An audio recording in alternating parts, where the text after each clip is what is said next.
बहुत समय पहले की बात है। गर्मियों का मौसम था। जंगल के सभी तालाब सूख चुके थे, जिसके कारण एक चींटी पानी की खोज में इधर उधर घूम रही थी। लेकिन कुछ देर इधर उधर घूमने के बाद वह चींटी एक नदी के पास पहुंच गई।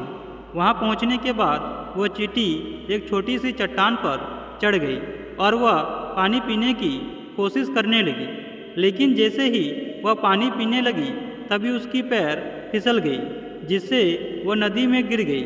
नदी में गिरते ही वह चींटी जोर जोर से चिल्लाने लगी। परंतु संजोग से उसी नदी के किनारे एक पेड़ की शाखा पर एक कबूतर बैठा था, जिसने चींटी को नदी में गिरते हुए देख लिया। चींटी के गिरते ही कबूतर बहुत व्याकुल हो गई और वह उसे बचाने की तरकीब सोचने लगी। तभी कबूतर ने तुरंत उस पेड़ से एक पत्ता तोड़ा और उस चींटी के पास नदी में गिरा दिया, जिसे देखकर चींटी पत्ते की ओर बढ़ी और पत्ती पर चढ़ गई। और इस प्रकार से जल्द ही वह पत्ती तैरती हुई नदी के किनारे आ गई और चींटी पेड़ के पत्ते से उतर गई। अपनी जान बचाने के बाद वह चींटी ने पेड़ पर बैठे कबूतर की ओर देखा और कबूतर को उसकी जान बचाने के लिए धन्यवाद दिया, जिससे उन दोनों में मित्रता हो गई और दोनों साथ साथ रहने लगे। इसी प्रकार से समय गुजरता गया। एक दिन जंगल में पंछी पकड़ने वाला एक शिकारी आ गया। जंगल में चारों ओर घूमने के बाद उसने एक कबूतर को पेड़ की शाखा पर सोया हुआ देखा। तभी वह शिकारी उस कबूतर को पकड़ने की योजना बनाई और उसने अपने जाल को जमीन पर निकाला। लेकिन जैसे ही उस शिकारी ने जाल को जमीन पर निकाला, तभी उस चींटी की नज़र उस शिकारी पर पड़ी, जिसे देखते ही उसने अनुमान लगाया कि वह क्या करने वाला है।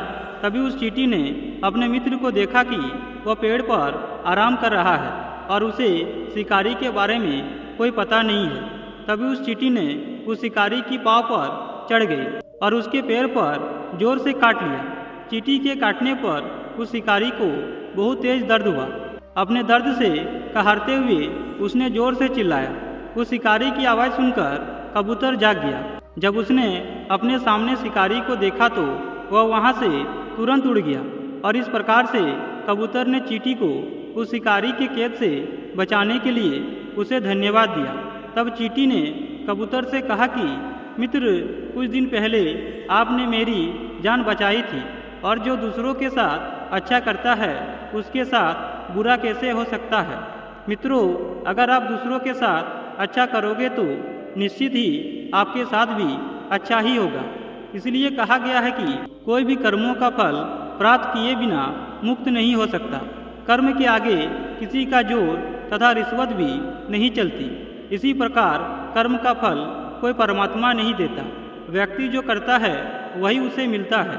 अगर वह अच्छे कर्म करता है तो उसे अच्छा फल मिलता है, लेकिन अगर वह बुरे कर्म करता है तो उसे बुरा ही मिलता है। जैसे एक पका हुआ आम कभी कड़वा नहीं हो सकता, वे सदैव मीठा ही रहता है। इसी प्रकार से अच्छे कर्म का फल हमेशा सुखदायी होता है। इसलिए हमें सर्वदा अच्छे कर्म, श्रेष्ठ और उत्तम कर्म करते रहना चाहिए, जिसमें आत्मा को सुख प्राप्त हो, आत्मा की मुक्ति हो और सर्वजन के लिए हितकारी हो। ऐसा श्रेष्ठ कर्म हर मनुष्य को सदैव करना चाहिए, क्योंकि आत्मा हमारा स्वयं का मित्र और स्वयं का शत्रु भी है। इसी बात को कर्मयोगी श्री कृष्ण कहते हैं कि कर्म करते जाओ, फल की इच्छा मत करो। अच्छे बुरे कर्मों का फल तुम्हें स्वयं ही मिलेगा। इसी बात को भगवान बुद्ध कहते हैं कि अच्छे कर्मों का परिणाम अच्छा ही होता है और बुरे कर्मों का परिणाम बुरा ही होता है। संत ने कहा है कि व्यवहारिक दृष्टि से भी कोई मनुष्य मंदिरा पीने का कर्म करता है तो मंदिरा पीने का परिणाम उस मनुष्य को मिलता है।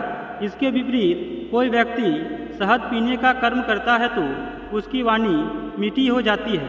ठीक इसी प्रकार से सब कर्मों का अपना स्वभाव है। वह अपने कार्य अनुसार, कर्मानुसार अपना स्वभाव छोड़ता है। साथ ही मनुष्य को बुरे कर्मों का त्याग करना चाहिए तथा अच्छे कर्म करते रहना चाहिए तथा अच्छे कर्म करने पर हमें अभिमान नहीं रखना चाहिए। ऐसा करने से मनुष्य को सदैव परमात्मा की प्राप्ति होती है।